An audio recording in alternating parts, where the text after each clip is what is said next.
할렐루야. 우리 앞이랑 축복하시겠습니다. 사랑하고 축복합니다. 말씀 연애 받읍시다. 우리는 계속해서 요셉을 보고 있습니다. 요셉하면 꿈. 하나님께서는 꿈을 통해서 요셉의 삶을 이끌어 가시는 것을 보게 되는데요.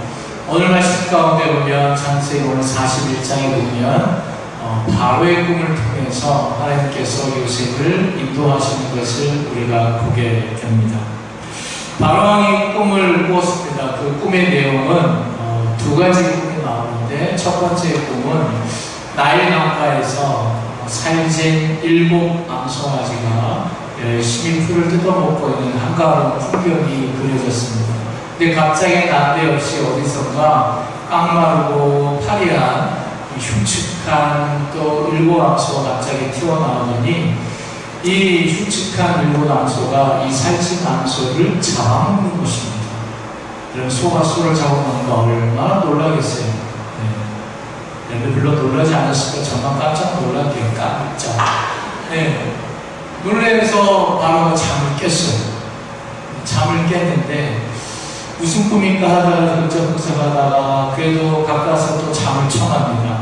잠을 자는데 이번에는 한 줄기에서 7의 이삭, 아주 통통하고 살찐 7 이삭이 등장을 합니다.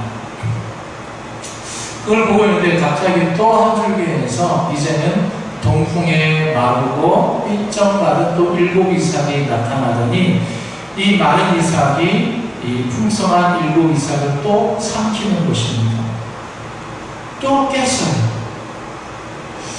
바로 너무 생생하기도 하고 또한 쉽게 잊혀지지 않을 만한 매우 흉측한 꿈이었기 때문에 어떻게 해야 되나 라는 생각이 들었죠.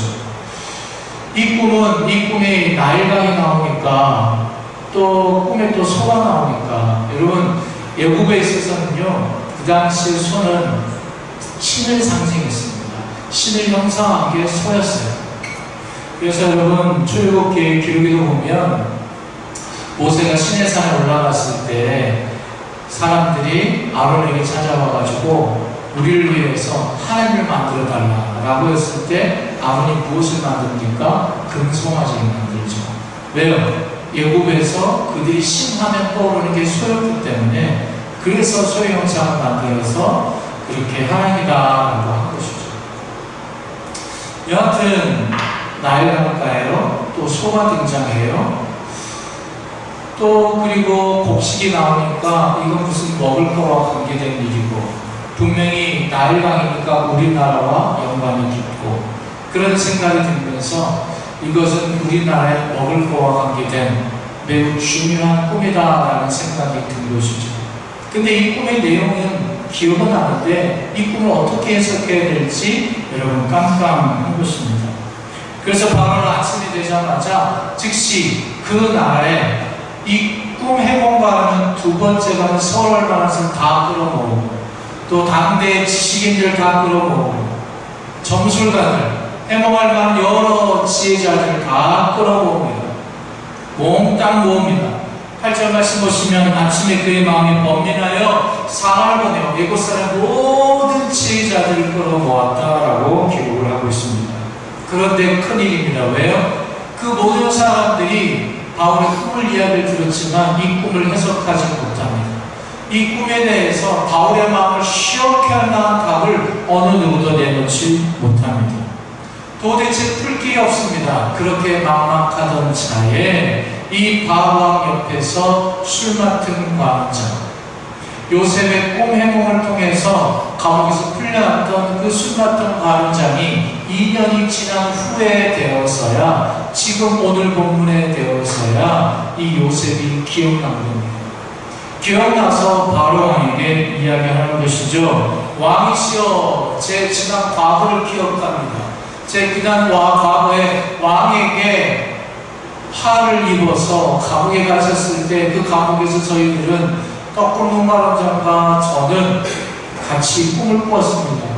근데 그 꿈, 매우 지극히 범민된 꿈이었는데 이 꿈에 대해서 요셉 히브리 노인이요 또 근위대장의 종이었고 노예였고 히브리 노예였던 이 신분의 이 요셉이라는 아이가 있었는데 이 소년이 저희 꿈을 해몽해 줬는데 한 사람 복직되고 한 사람 처형될 것이라는 그 꿈의 해석대로 내가 그렇게 되어서 제가 지금 왕 곁에 서 있습니다 라고 하면서 저 히브리 노예, 저 근위대장의 종, 억울하지만 누명을 쓰고 감옥에 들어간 요셉에 대해서 왕에게 소개를 합니다.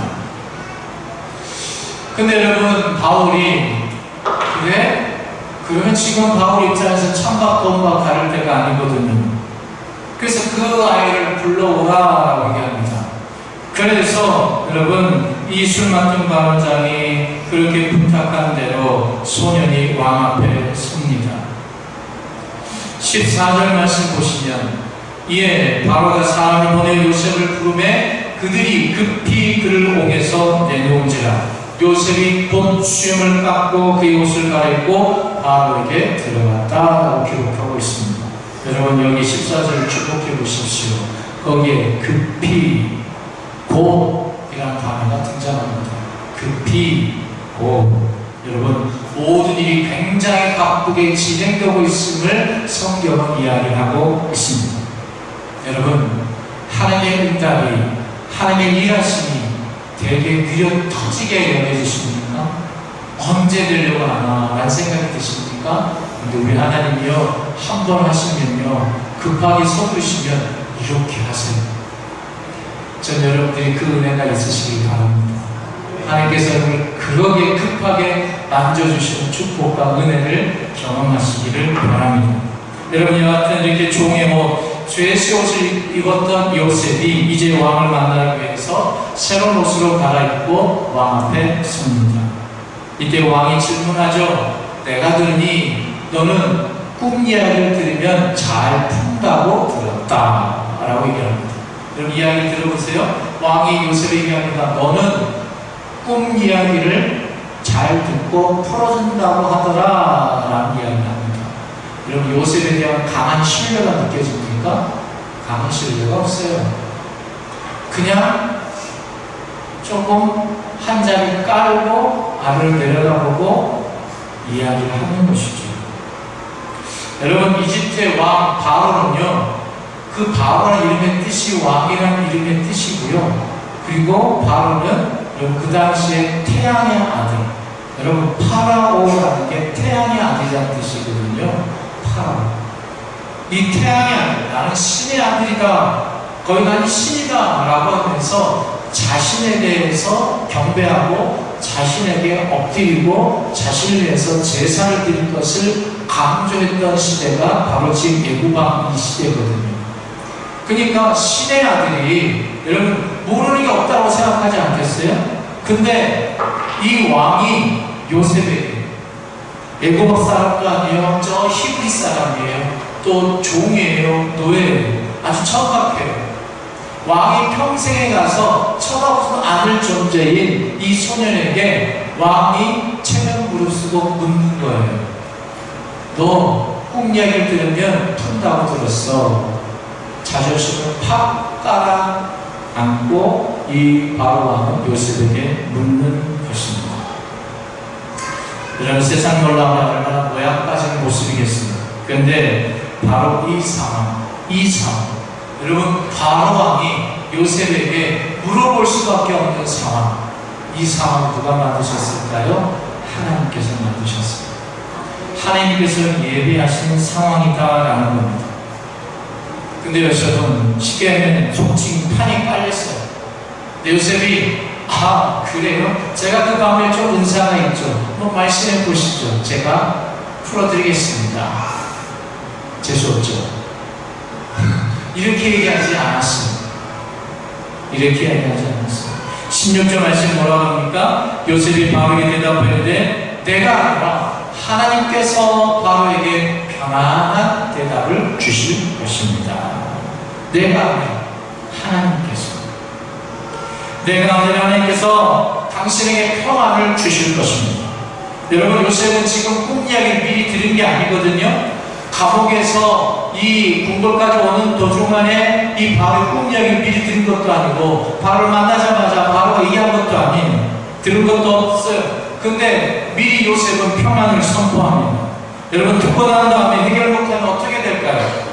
무슨 일을 당할지도 모르잖아요. 근데 요셉은 거기에 대해서 그런 상황 재지 않고 주저하지 않습니다. 여러분, 세상에 똑똑하고 잘난 사람들어도 해결할 수 없었던 이 문제가 요셉을 통해서 세상에 알려집니다. 풀어집니다. 왜요? 이 일은 세상의 일이 아니라 하나님의 일이기 때문입니다. 여러분, 24절에 바로 얘기합니다. 아무리 말해도 내게 말해주는 사람 없더라. 근데 25절에서 요셉의 말하기를 하나님께서 알게 해주실 것입니다. 여러분, 바로는 사람에게서 답을 찾고 있습니다. 근데 요셉은 하나님에게서 답을 찾고 있습니다. 이 꿈 이야기를 들은 요셉이 이제 회복을 하기 시작하죠. 뭐라고 합니까? 7소가 등장하고 7이삭, 이 두 가지 사건이 등장한다는 건 하나님께서 하시기로 작정하신 일이다라는 것을 의미하는 것이고, 7암소, 또 뒤에 7이삭은 전부 7년을 의미합니다. 앞에 거는 대풍년을, 뒤에 거는 대흉년을 의미합니다. 근데 여러분, 요셉이 그렇게 꿈에 대해서 해몽만 해주고 끝난 것이 아니라 그 꿈에 대한 해결책까지, 그 꿈을 통해서 바로가 또 하나의 근심, 그럼 어떻게 해야 될 것이냐, 7년의 대풍년이 있고 7년의 대흉년이 있다면 이것을 어찌하란 말이냐, 그 생각도 들지 않았겠어요? 근데 그 요셉은 그것까지 다 알아채고, 요셉은 바로에게 그 꿈 해몽만 한 것이 아니라 그 해몽에 따른 해결책까지 요셉은 제시합니다. 이 일을 관리할 수 있는 전체 책임자를 한 사람 세우시고, 7년의 대풍년 동안에 거둬들인 수확물의 5분의 1을 무조건 세금으로 다 받으시고, 각 성의 요지마다 그것을 쌓아두십시오. 그리고 7년의 대흉년이 왔을 때 그것을 풀어놓으시면 안전할 것입니다. 더 풍성해질 것입니다. 라고 요셉은 이 꿈을 알고 있었다는 듯이, 그리고 이 문제를 어떻게 하면 해결할 수 있는지까지 미리 연구해 왔다는 듯이 그 자리에서 일사천리로 쭉 이야기하는 것을 우리는 본문을 통해서 보게 됩니다. 여러분, 저는 이 대목에서 저는 이것이 하나님이 주시는 지혜다라고 생각을 합니다. 여러분, 세상의 지식은요, 내가 배운 것까지가 우리의 지식입니다. 내가 공부한 것만 압니다. 읽어보고 연구한 것만 안다라는 겁니다. 그런데 지혜는 내가 연구하지 않았더라도, 미리 준비하지 않았더라도 즉각적으로 떠오르는 대응책 아니겠습니까? 여러분, 우리가 세상의 지식도 참 중요합니다만 하나님의 지혜가 저와 여러분에게 있기를 소망합니다. 여러분, 세상의 지식을 다 가져야만 세상을 다 잘 살 수 있는 건 아닙니다. 여러분, 오해하지 마십시오. 제가 세상의 지식 아무짝에 쓸모없다라는 것을 말씀드리는 게 아닙니다. 우리에게 필요한 건 하나님의 지혜다라는 것을 말씀드리고 싶은 겁니다. 여러분, 생각지도 문제를 만날 때 너무나도 뜻밖하게 찾아온 문제 앞에 여러분, 그거 일일이 하나 연구해보고 응답하기에는 시간도 턱없이 부족하고 정말 우리에게 어렵다는 것을 우리가 알지 않습니까? 그 순간에 필요한 것 바로 지혜입니다. 이 하나님의 지혜, 요셉에게 주어졌던 이 지혜가 저와 여러분의 삶 가운데, 특별히 우리의 다음 세대들, 여러분 자녀들에게 이 하나님의 지혜가 있어지는 은혜가 있기를 축복합니다. 여러분, 이런 지혜에 한복한 예고가 가면 크게 흡족해 합니다. 그러면서 39절 말씀, 하나님이 이 모든 것을 너에게 보이셨으니 너와 같이 명철하고 지혜 있는 자가 없다라고 말합니다. 여러분, 하나님의 사람이 하나님의 사람으로 인정받는 순간임을 우리는 이 성경을 통해서 보게 됩니다. 여러분에게서 질문을 드립니다. 여러분, 요셉이 지금 받은 이 은사, 꿈을 해몽하는 은사, 그리고 이 하나님의 지혜를 가지고 이렇게 말하는 이 은사, 이것이 지금 이 순간에 주어진 것일까요? 아니요. 이미 받았던 것입니다. 이미 수년 전부터 이 은사는 요셉에게 있었어요. 이미 가지고 있었던 겁니다. 갑자기 바로 앞에서 드러난 게 아니고 있었던 겁니다. 근데 지금 이 순간 바울을 통해서 인정받고 있을 뿐입니다. 제가 무슨 말씀을 드리고자 하냐면, 여러분, 하나님의 은혜를 누리면, 하나님의 은사를 가지게 되면, 우리는 하나님 뜻대로 우리를 어떤 상황 가운데 몰아넣어서 어떤 자리에 우리를 세워서 우리 안에 있는 은사를 통해 하나님이 하나님 되심을 우리가 하나님 앞에 드러내도록 만드신다라는 것입니다. 더 쉽게 말씀드리면 이런 겁니다. 여러분, 은혜를 받는 것과 은혜를 받는 것과요, 오늘 말씀의 제목처럼 은혜가 쓰여지는 자리, 잘 들으세요. 은혜를 받는 것과 은혜가 쓰여지는 이 자리, 여러분, 이것은 이 둘 사이에는요 시간차가 있다는 거예요. 시간차가 있다. 여러분, 하나님 말씀을 듣는 자가 그 말씀이 적용되는 자리에 시차가 있죠. 오늘 내가 그 말씀에 아멘해요. 지금 당장 아멘해도 그 뒤에도 내가 그 말씀에 대해서 아멘할 수 있는 상황이 되느냐 안 되느냐는 차이가 있다는 겁니다. 그 시간 차이 분명히 있다는 거죠.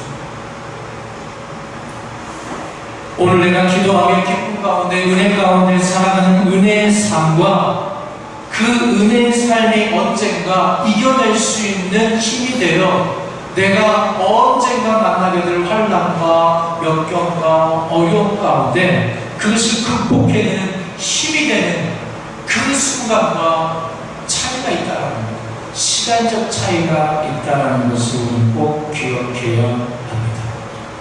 그래서 여러분, 은혜 받을 때는 은혜 받아야 돼요.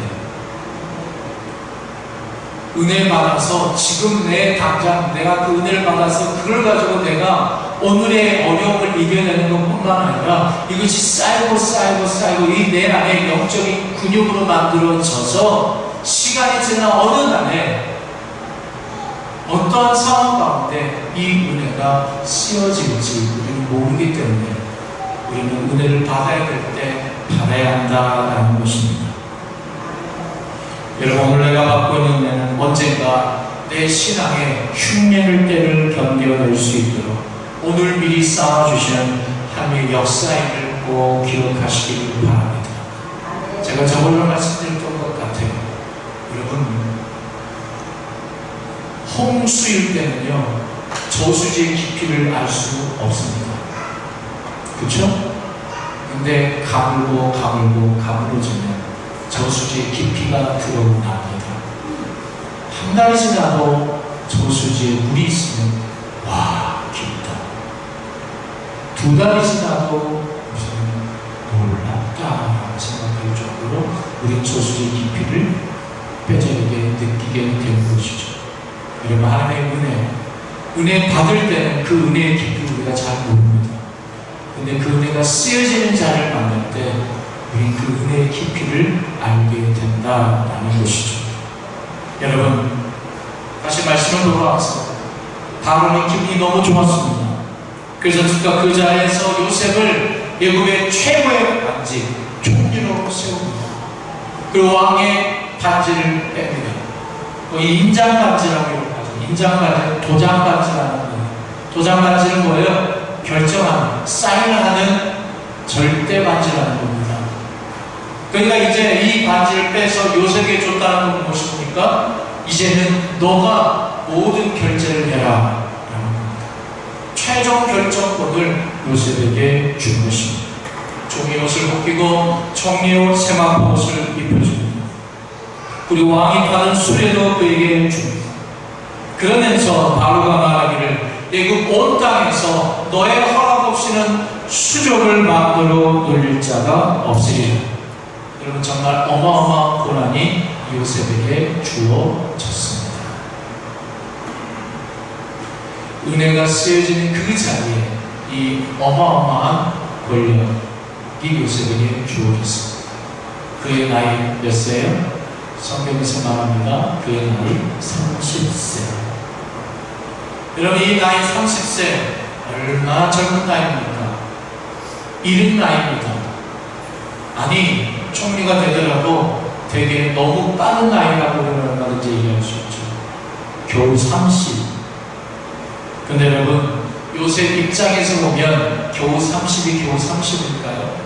여러분, 30에 여러분 13년의 세월은 요셉에게는 구덩이에서 구덩이, 또 구덩이에서 또 구덩이, 구덩이로 전전하는 인생이었음을 우리는 기억하지 않습니까? 그런데 요셉 입장에서는 정말 고난이고 어려움이고 역경이고 환난이지만 하나님 입장에서 보면 정말 한 나라의 총리와 같은 한 나라를 책임질 만한 그런 사람으로 세워지기 위한 하나님의 훈련과 수련의 세월이었음을 우리는 봐야 한다는 것입니다. 여러분, 우리 입장에서는 겨우 30이지만 여러분, 우리가 생각하는 겨우 30이지만 요셉의 입장에서는 겨우 30이 아니라는 거죠. 여러분, 예를 들면 이런 것입니다. 여러분, 자녀들이 군대를 갔어요. 군대 가가지고 휴가를 나와요. 우리 뭐라고 합니까? 벌써 휴가 나왔어? 라고 얘기했죠. 좀 지나면 저녁한대. 그럼 뭐라고요? 벌써 저녁이야? 라고 얘기했죠. 근데 당사자 입장에서는요, 이제 휴가 나온 거예요. 이제 저녁한 거예요. 여러분, 그 세월을 우리가 알 수 없어요. 여러분, 세상에 공짜 없다는 말 정말 진리입니다. 하나님께서 은혜를 베풀고자 하시면 그냥 주는 게 아니고 먼저 우리로 하여금 은혜를 받을 만하도록 준비를 시키십니다. 오늘 제목 그대로 은혜가 쓰여질 수 있도록 하나님께서 만들어 가십니다. 하나님의 연단, 하나님의 훈련, 하나님의 검증의 시간이 필요하다라는 겁니다. 여러분, 그거 아세요? 하나님께서 우리를 늘 저울에 달아보십니다. 늘 우리를 저울에 달아보세요. 달아보고 미달되면 폐기처분하는 게 아니라 달아보고 미달되면 준비될 수 있도록 훈련시키십니다. 그렇게 해서 우리가 쓰임 받을 수 있도록, 우리가 은혜 쓰여진 그 자리를 위해서 준비되어질 수 있도록 하나님께서 우리를 달아보십니다. 근데 중요한 것이 무엇이냐면 하나님이 달아보시는 자는 우리의 신앙의, 우리의 믿음의 이 무게를 달아보는 이 저울의 그 자리가 도대체 언제냐? 이렇게 예배를 드릴 때는 아니에요. 기도할 때도 아니에요. 나 은혜 받았다고 간증하고 기뻐하고 은혜 받아서 뭔가 할 수 있을 때 그때 달아보시지 않으세요. 언제 달아보실까요? 어려움이 있을 때, 슬플 때, 괴로움이 있을 때, 뭔가 고민이 있을 때 우리의 믿음의 무게를 달아보십니다. 저와 여러분, 이 하나님의 저울에서 함량 미달의 신앙이 되지 않기를 축복합니다.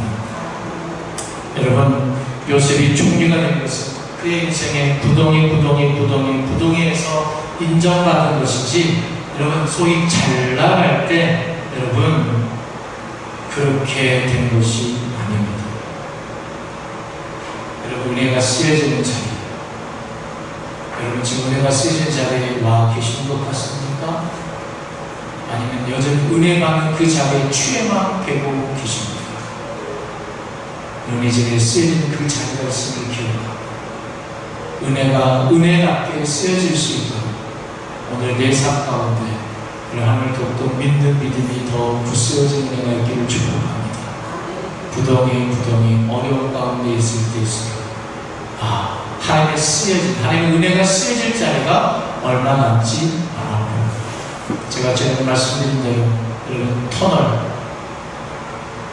여러분 반대쪽에서 어떤 일이 날지 몰라요. 나 혼자만 하는 것 같아요. 근데 계속 여러분 계속 내가 은혜를 받고 그 은혜를 가지고 은혜 안에 머물면 믿음을 지키는 신실하게 어렵지만 괴롭지만 힘들지만 내가 해야 될 그 일을 계속 꾸준히 하고 있을 때 그리고 하나님께서 반대쪽에서 나보다 더 빠르게, 더 급하게, 더 멋지게, 더 강력하게 일하고 계십니다. 그래서 우리가 언제 만날 때 그 은혜가 쓰여진 그 자리에 뻥 뚫리면서 하나님께서 그 은혜가 쓰여진 자리에 우리를 함께 놀랍게 축복하시고 들어 사용하여 주신 은혜가 있을 줄 믿습니다. 저희 모두가 이 한 주간도 그러한 축복의 삶 되시길 바라고, 특별히 우리 자매들이 그런 하나님의 지혜를 갖기 원하고 하나님의 지혜와 하나님의 그 믿음을 가지고 은혜가 쓰여지는 자리 가운데 쓰임받는 이런 귀한 자녀를 다 되시기를 주님의 이름으로 축복합니다. 기도하겠습니다.